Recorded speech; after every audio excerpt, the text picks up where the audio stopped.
You are watching a film called High School Hellcats from 1958. This is the tale of a high school in which a new girl, attractive and innocent, is forced to join an all-girl gang. As she begins to go down a dark path, her waiter boyfriend and a caring female teacher try to save her before things go too far. The film stars Yvonne Lime, a 23-year-old actress who seemed to be born for roles like this. In movies such as Untamed Youth and I Was a Teenage Werewolf, she played wholesome yet conflicted young women with effortless believability. It is easy to imagine she was just like the characters she portrayed, and in truth, she was. She was a woman of genuine kindness and faith, so much so that even though she had a love of acting, after a little over a decade in the business, she left, discovering her true calling after a life-changing experience across the Pacific.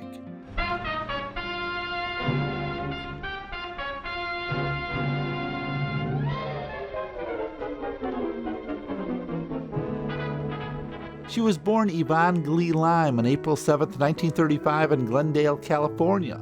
Her parents were Fred and Glee Lime. She had an older brother named Frank. And to get this out of the way, yes, her mother's maiden name was Lemon, a fact the press couldn't help but mention over and over again. Yvonne was a very shy young girl, so much so that her mother enrolled her in drama classes to help. Because she was a very shy girl who hid behind her mother's skirts and refused to talk when guests came to their home, Yvonne was sent to drama school to overcome that handicap. She took to acting and dancing with a will, was in school plays, and sometimes took child parts in stage plays and movies. When she was in the 9th grade, she had to get a special permit to attend Glendale High School rather than Hoover High. Nobody took her seriously, however, so she found an office job when she finished Glendale High. She found business life unbearably dull and gave it up to attend Pasadena Playhouse, where a movie scout saw her and wham! Her big break came when she was cast in Pasadena Playhouse's version of Eugene O'Neill's Our Wilderness. When I graduated high school, she encouraged me to take up acting. I ended up going to Pasadena Playhouse and I got into the play on the main stage, Our Wilderness, with Buddy Driscoll and Will Rogers Jr. An agent saw me and said, "I'd like to see if I can get you some work." He did. He got me a part in Father Knows Best. I worked on that show for 4 years, playing Dottie Snow, Betty's girlfriend. That started my career. Hello, it's just me. Oh, hello, Dottie. Come on in. Betty should be down in a minute. Oh, I have something perfectly wonderful to tell her. Guess what? We're getting up an old-fashioned hayride. I mean, with horses and all, you know. Well, that should be fun. Oh, I think it will be. Well, anyway, Mr. Anderson, tell Betty that Eddie goofed. Goofed? Yes. You see, Eddie didn't know that Betty turned on Ralph to go bowling with Arnold. So Eddie ran into Ralph, and what did the stupid oaf do? But he invited Ralph to go bowling with us. What? You dance beautifully, Alex. Oh, me, I got 2 left feet. Oh, listen to your modest brother, Philip. Unbelievable, but true, that at every one of my 12 locations, I am celebrating my 16th year as the Golden Junkman. Mary Lou. Mrs. Peabody, ma'am, I'm so frightened. Dry your tears, Miss Carter. Our fate is in the hands of Providence. Please sit down, Miss Peabody.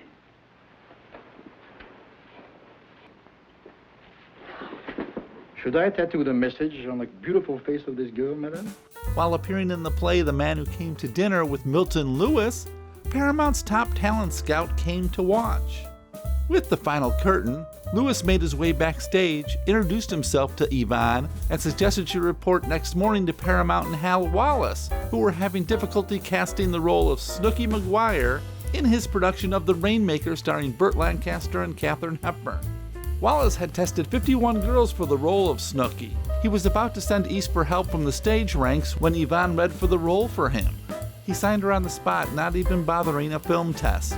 It's all pretty wonderful, sighs Yvonne today, in the best tradition of newly discovered film cuties.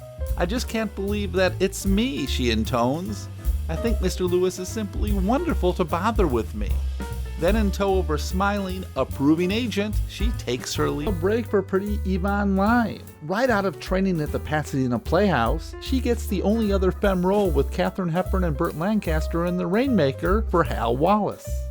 Yvonne Lime, 345 West Hawthorne Street, has been notified she was named Valentine's Day Sweetheart of an Air Force Service Club in Germany. Miss Lime's picture was submitted for competition for the title by Airman Paul Ware of Pasadena, whom she corresponds.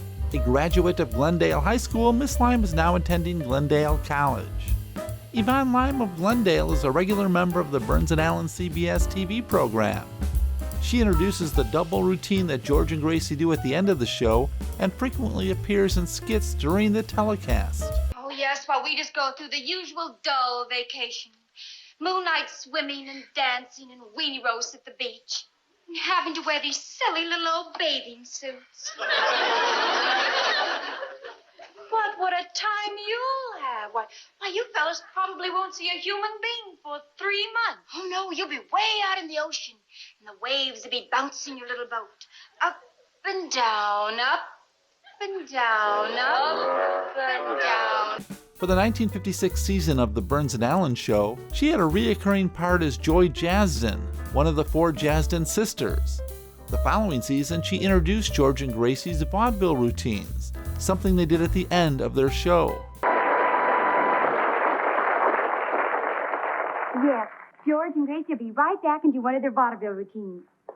It was very little work for some good money. The blonde young actress is not personally present at the making of each Burns and Allen show. Her weekly appearance is by film clip, but she gets paid anyway. The film, she recalls, was made in one day with 2 costume changes for variety's sake back in the fall of 1956. Since then, it has been used in every episode of The Burns and Allen Show, and every 13 weeks, Miss Lime gets a check for her appearance in the show. By now, she says, the total money she received from that original one day of work is reaching most impressive proportions. And while I'm concerned about the artistic side of acting, she says seriously, I'm very respectful towards money. The new cast member for the Burns and Allen Show is named Yvonne Lime. Her mother's maiden name was Lemon. She lives in Glendale, 2 blocks from Orange Avenue, and has a citrus telephone number. No, I'm not gonna say she's a peach of a girl. Pretty Yvonne Lime, young actress appearing in The Rainmaker, has a smooth, unblemished complexion that is a fine example of good care.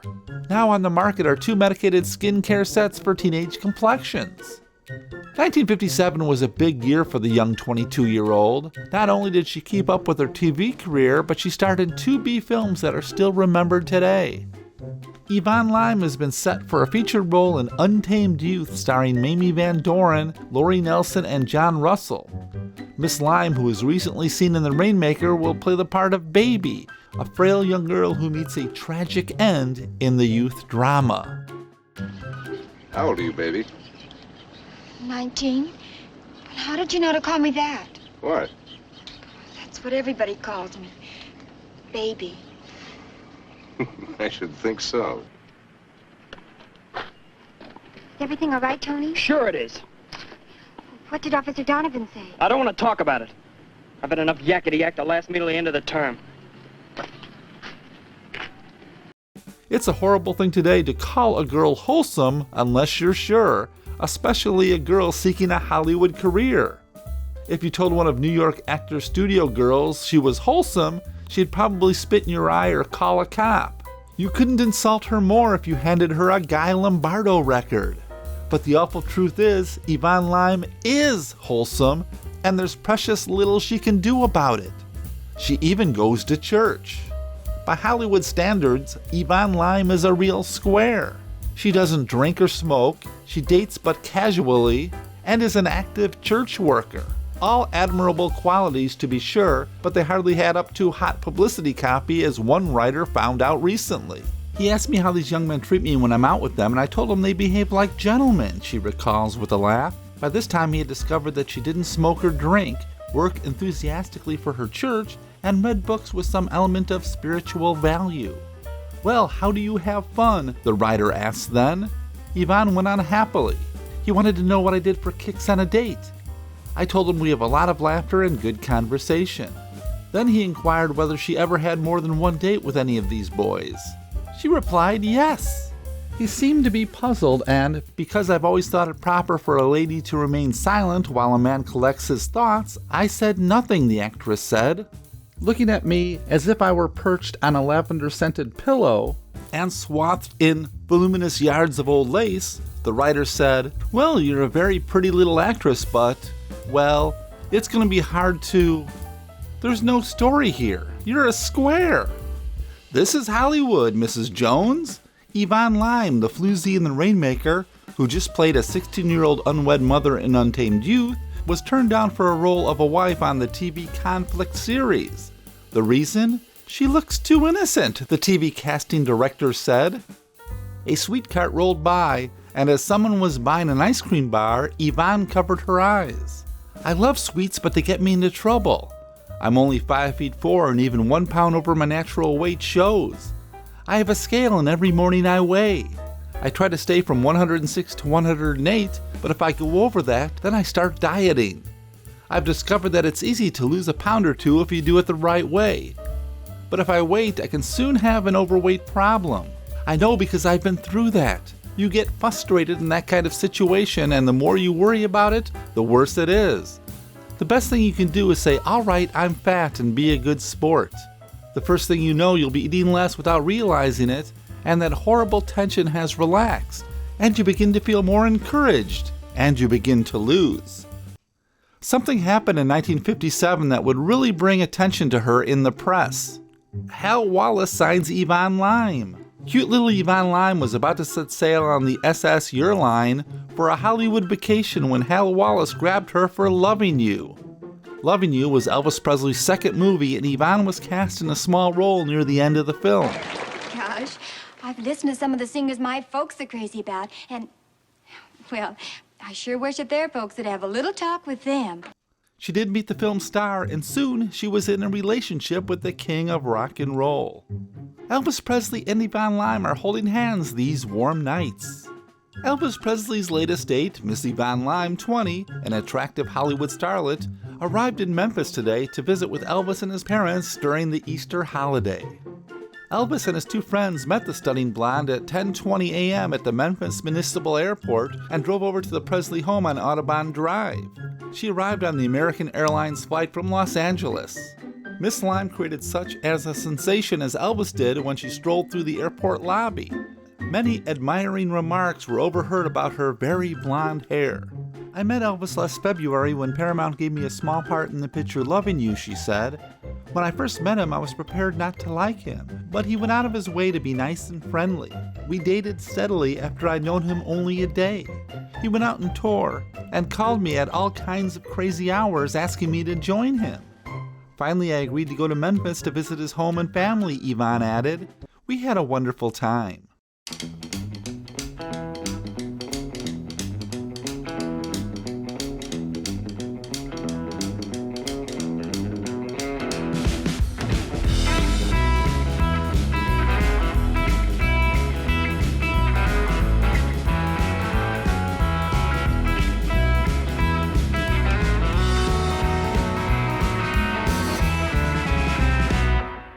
Actress Yvonne Lime has been named Sweetheart of the Navy Reserve Surface Division 11-9.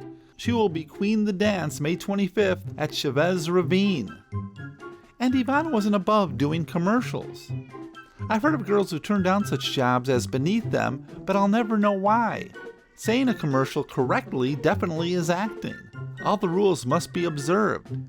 Diction and enunciation must be correct. Timing must be perfect. And you have to be aware of your position, the lights, your cues, and your appearance. I've learned plenty from reading commercials, and I'd be an ingrate not to admit it. Everything seemed to be going great for the young actress. But a rumor in the newspapers caused trouble between her and Elvis. Elvis Yvonne Lime's nuptials denied. A spokesman for Elvis Presley has denied a published report that the rock and roll singer plans to marry actress Yvonne Lime. "It's the farthest thing from his mind," said Tom Diskin, an associate of Colonel Tom Parker, Presley's manager. "I think marriage rumors are what did it," the button-nosed cutie said on the way to a sneak preview of Presley's newest movie. "We were going together regularly until about a month ago. Then the gossip columns said we were eloping to Acapulco. I was terribly annoyed about the rumor. So was he. Since then, I haven't heard a word from him. Yes, but you can't have a normal courtship with Elvis. There are so many people and elements behind the scenes that govern what he does, who he sees, and where he goes. Then there are the thousands of fans who never give him a moment's rest. It's a merry-go-round kind of existence. I'd like to be going with Elvis again, Yvonne concluded, but I wouldn't like all the hoopla that goes with it. Anyhow, I don't believe he's even thinking about getting married. And as far as I can tell, she never saw Elvis again. Blonde actress Yvonne Lime not only has a mother whose maiden name is Lemon, but she also has a phone number with a citrus exchange at her home in Glendale. But that's really nothing, she said. In a Mickey Mouse Club show for next season, The Mystery of Ghost Farm, I'm supposed to be kissed in the daylight. Sun-kissed, see? Hi. Hello. You like the way this model handles? Oh, it's all right. But it's not as nice as my mother's car in traffic, though. But I guess you just can't beat those sport cars, can you? No, I guess not. Queen gets a pointer. Yvonne Lime, Glendale actress, gets a lesson in navigation from Captain Bill Stedham of Los Angeles County Baywatch. Mrs. Lime will be patrol queen of the annual paddleboard race between Catalina and Manhattan Beach, August 25th. Yvonne Lime has been named Sweetheart 57 by the Coast Guard Reserve in Los Angeles and Long Beach. Tomato Yvonne Lime sounds like a peach. Blonde Yvonne Lime, shapely 22-year-old starlet who appeared in Walt Disney's TV serial The Mystery of Ghost Farm, is certain that citrus plays an important part of her life. Miss Lime's mother used to be named Lemon before she married Yvonne's father, Mr. Lime, and now she lives in Glendale and has a citrus telephone number. I'm sure the man I will marry will have a name like Orange or Grapefruit, Yvonne declared. For the record, the lovely blue-eyed Miss Lime is a 108-pounder and stands 5 foot 4 inches. Of course, once her days dating the king of rock and roll were over, the press made a big deal about each band she was seen with.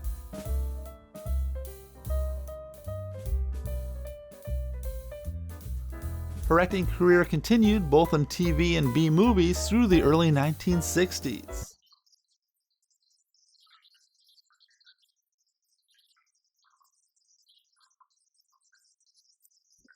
The important thing is that we have each other. Janet, I need you. Oh, Rick, I need you. I love you so much. We still have until 6. No, thanks. If you're gonna ditch me on a Saturday night, you can spend the whole day with your Hellcats. Mike, I'm sick of people always giving me orders. I see, now I'm just people. Oh, no, I didn't mean exactly you. Then who did you mean? All right. All right, then. I did mean you. Toby, I told. Told? It just seemed to come out about you and Mrs. Adams. What seemed to me and Mrs. Adams? I saw her keep that rendezvous with you in the park across the street. Felicia, look, Are you too distraught to let me take you to the ball game today? Felicia, Shall look, I tell my father we won't want the convertible this Friday? Listen to that motor. Oh, slow down a little, Hal, please. We have all evening. How many times have I told you that it's so much safer to race on the track than on the street? Johnny's dead, Lola.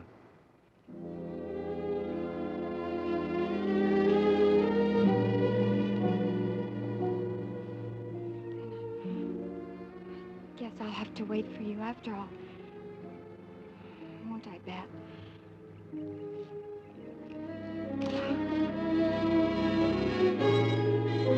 The teenage stars who have come up in recent years were created by the enthusiasm of fans their own age. Yvonne Lime, an eye-filling little blonde, is typical. Kids in a poll of a national magazine voted her Best Actress of 1958. After that, her career, which has moved steadily up from her first job, literally zoomed. In 1961, Yvonne got her own TV series, Happy, along with Ronnie Burns, the son of George and Gracie, who she had worked with years earlier on The Burns and Allen Show. The show was about a talking baby and would last only 2 seasons for a total of 26 episodes.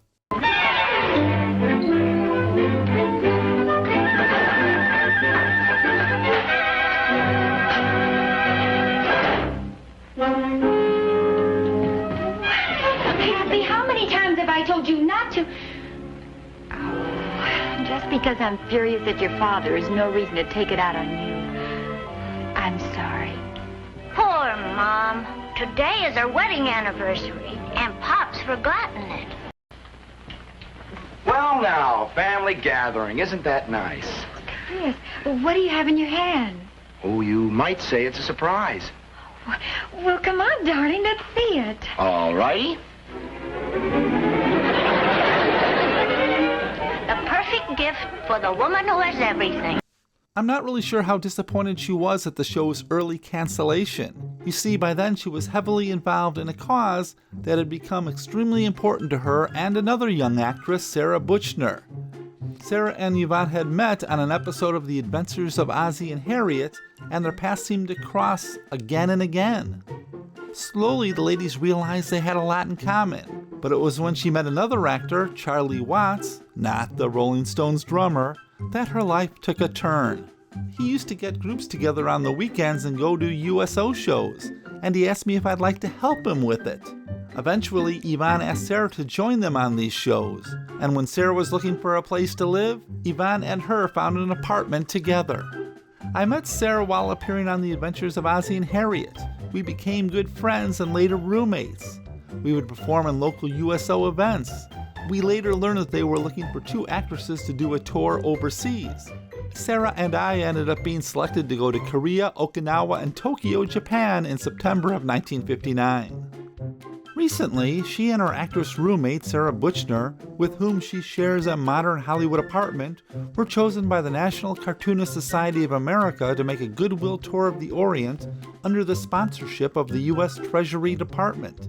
Selected from over 500 actresses, they were in the Far East for 2 months. They appeared in Manila, Tokyo, Hong Kong, and other cities where their comedy routines, dancing, and singing were big hits among the people in the lands across the Pacific. They sent us into some remote areas that were way out, and we had to go by all different kinds of transportation. It was a lot of fun, and it was during that trip that there was a major typhoon in Tokyo, Japan. Of course, we were very young and thought, oh, this is fun. Let's go out and see the area that was hit, she laughed. Little, tiny, silly girls. While there, the area went through one of the worst typhoons in history. After the typhoon passed, we walked through the streets and witnessed the devastation and came across children huddled together to keep warm. We took them to our rooms, gave them blankets and shelter. We found out these were American Asian children. From there, we worked with the military to find shelter for them, and we raised funds to support them. In the Orient, these children are known as irregulars. Neither the Japanese nor Americans will accept responsibility for them. Their mixed parentage marks them as different, and they roam the streets and countryside, cast-offs banding together in packs, living from hand to mouth, surviving the best they can. We found tiny little homeless children wandering the streets. We collected some of them and fed them rice, but our room was too small to keep them, so we tried to place them in orphanages. The orphanages were too poor to take more, but the officials said if we could manage to pay $15 a month, it could be handled. The tale sounds like a figment of someone's imagination, but it's all true. Our heroines, Yvonne and Sarah, were walking through the streets of Tokyo when they felt a tug at their shirts. They looked down, and there was this grimy little dwarf in tattered clothes, begging for a crust of bread and a kind word. A few minutes later, Sarah said, we were surrounded by 11 of these children, all of them underfed with no place to go. We asked them where they lived, and they took us a few blocks down the street and showed us a bombed-out area. Apparently, they lived in the rubble. We gave them something to eat, Sarah said, and then we scrubbed them and washed their clothes. It was really something trying to keep the maids from finding out we had them there.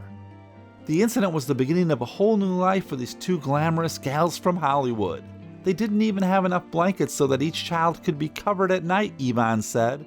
They just had to huddle together on a dirt floor to keep warm. Next day we went to an orphanage and asked about these roaming kids. We were told they were unwanted, that no orphanage in Japan would accept them unless their board was guaranteed. Yvonne and I took whatever money we had and placed a dozen of them in 3 orphanages. We found the conditions so dreadful in all of these orphanages, Yvonne commented, that we decided the only thing to do was adopt them, a total of 254 children. At the time, the girls gave most of the earnings from their personal appearances to the children, And since they have returned, a big hunk of their paychecks goes to Tokyo to pay for rice, clothing, toys, and heat for the kids. Two energetic American girls decided to do something about it all. They wrote to Hollywood friends. Some of them sent money by return mail. They gave benefit appearances, Yvonne said. You're not supposed to work there if you've been sent over by the government, but we had to get money for those children. We even assisted a Japanese magician. He couldn't understand English, and it became a riot. Since they've been home, Yvonne and Sarah have been addressing youth groups on behalf of the children. Yvonne says the response has been good. They started a foster parent arrangement called International Orphans, Inc. We have incorporated it as International Orphans, Inc., she told us during her phone call. Sarah really has devoted much of her time to this. We tried to get $15 for every child per month. The two girls have been traveling around California, booming the funds and planning to hit Dallas next. Their work wasn't something they did just in their spare time between acting jobs, but as a full-time commitment that would last their whole lives. International Orphans, Inc. would eventually be named Childhelp, a U.S. nonprofit organization that is still doing wonderful work today. It is dedicated to the prevention and treatment of child abuse. Childhelp is one of the largest nonprofit child abuse prevention and treatment organizations in the nation. For Yvonne, she only acted a few times more after her sitcom Happy was canceled. You want me to go out with that wolf? Look, I happen to be going steady with a gunnery sergeant who wouldn't appreciate my dating Vince Carter at all. Well, what's new with the expectant fathers? Look at them. They're doing just what we are. Waiting. I just had to come and thank you in person for what you did. You know, when it wasn't delivered, I could have ordered another one, but my heart was set on this particular one, and this was the only one they had left. After that, she gave up her acting career to concentrate on her charitable work. During the 1960s, while her acting career was winding down and her charitable work was picking up, she found time to start a family. In August of 1962, she married Richard Arthur Schmidt, a once captain in the U.S. Marine Corps, now a representative for an export company. Their marriage would last only a couple years, but the two would have a son, Brian. In 1969, she would marry again, this time to Don Feddersen, a television producer who was responsible for such shows as My Three Sons and Family Affair. In fact, Yvonne's last acting role was in an episode of My Three Sons that same year. What do you think, Susan? Well, that is just the way Ann Foster looked. She had a boy. Yes, but she looked the same way when she had her little girl. She would never act again. Yvonne and Don would have a child, Deanna Joy. In April of 1978, International Orphans, Inc. would open a 120-acre village as a refuge for abused children. Both Yvonne and Sarah would stay friends and keep working for their cause. Yvonne wrote a couple of books based around her faith. In 1975, the two were involved with Operation Baby Lift, in which they helped evacuate hundreds of children from war-torn Vietnam. It was heartbreaking, Sarah recalled, but every single child we brought to the U.S. was adopted, and that made it all worth it. Yvonne and Don's marriage would last until his death in 1994. He was 81 years old.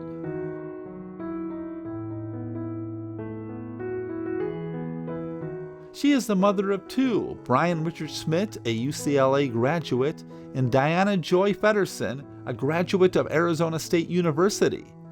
Deeply involved in both philanthropic and civil affairs, Lime firmly believes that destiny has called her to devote her energies to spiritual and physical needs of abused and neglected children.